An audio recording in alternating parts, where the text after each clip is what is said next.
আমরা যে অসুখী থাকি তার কারণ কি আমরা না অন্য কেউ? চলো আজ এই বিষয়ে একটা গল্প বলি। শিব ঠাকুরের একজন খুব বড় ভক্ত একদিন ঠাকুরকে বলল, ঠাকুর, আমি যা চাই আপনি কেন দিয়ে দেন না? তাহলে তো আমি সুখী থাকি। তখন শিব ঠাকুর বললেন, আমি দিতে পারি, কিন্তু তাও তুমি সুখী থাকবে না। ভক্ত বলল, আপনি প্রভু দিয়েই তো দেখুন, আমি সুখী থাকব। তখন শিব ঠাকুর বললেন, ঠিক আছে তাই দেব, কিন্তু একটা শর্ত আছে, তোমাকে যাই দেব তার দ্বিগুণ কিন্তু সবাই পাবে।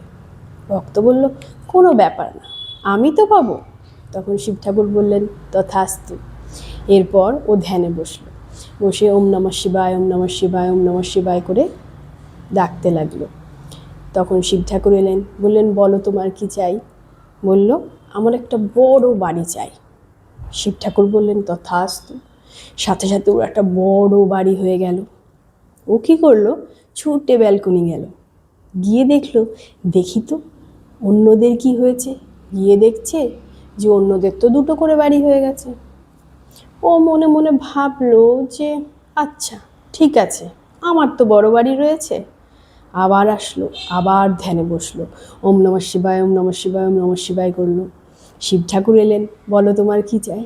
বলল, প্রভু, আমার একটা বড় বাড়ি চাই, গাড়ি চাই।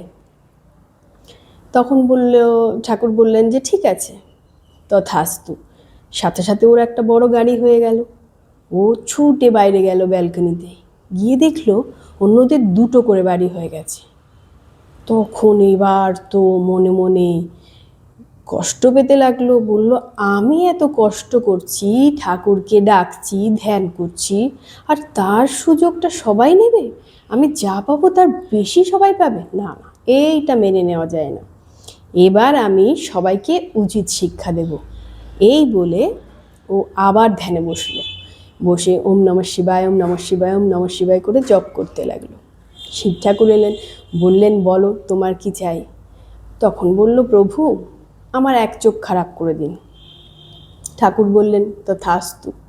সাথে সাথে ওর এক চোখ খারাপ হয়ে গেল। ও ছুটে বাইরে গেল, গিয়ে দেখলো সবার দুটো করে চোখ খারাপ। এবার তো মনে মনে খুব খুশি হলো। প্রথমে বলল, বাহ, এইবার সবাইকে উচিত শিক্ষা দিয়েছি। আমি ভগবানকে ডাকবো, আমি জপ করব, আমি কষ্ট করব, আর সবার সেটা সুযোগ নেবে? না না না, এটা মানা যায় না। কিন্তু পরবর্তী সময়ে হঠাৎ ওর মন খারাপ হয়ে গেল, যখন দেখলো যে প্রত্যেকে দুটো চোখ যাওয়ার জন্য যে অন্ধ হয়ে কষ্ট পাচ্ছে, সেই কষ্টটা আর কেউ কারোর দেখতে পাচ্ছে না, শুধুমাত্র ও একাই দেখতে পাচ্ছে, কারণ ওর একারই একটা চোখ রয়েছে। তখন ও আবার সব কিছু পেয়েও অখুশি হয়ে গেল। এবার বলো, ও তো চেয়েছিল সবার ক্ষতি, তাহলে যখন ক্ষতি হলো ও অখুশি কেন হলো? কারণ আমাদের প্রকৃত প্রবৃত্তি হচ্ছে সবার ভালো চাওয়া। কারণ আমরা সেই একমাত্র পরমাত্মার সন্তান সবাই, তাই আমরা সবাই সবার ভালো চাই পরমাত্মার মতো। কিন্তু আমাদের মন অপবিত্র হয়ে যাওয়ার জন্য আমরা কখনো মানুষের খারাপ চেয়ে বসি। তাই এই ব্যক্তিও অখুশি হওয়ার দুটো কারণ।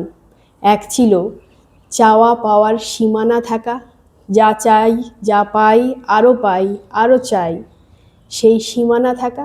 আর দ্বিতীয়ত মানুষের অন্যদের জন্য ক্ষতি চাওয়া।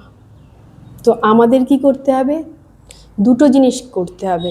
প্রথমত আমাদের মনকে পবিত্র করে ভগবানের দিকে নিয়োগ করে, ভগবানেরকে পুরোপুরি নিবেদন করে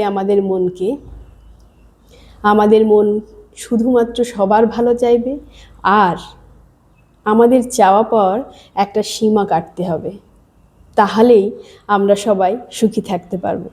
আর আমাদের মন যদি সুখী থাকে, তাহলে আমরা বাইরেও সবাইকে সুখ দিতে পারবো। তাই এসো আমরা সবাই মিলে সেই পরমাত্মা ভগবানের চিন্তন করি, নাম জপ করি, আর আমাদের মনকে পবিত্র করি, সবার ভালো চাই, আর আমাদের চাওয়া পাওয়ার একটা সীমা বেঁধে দেই।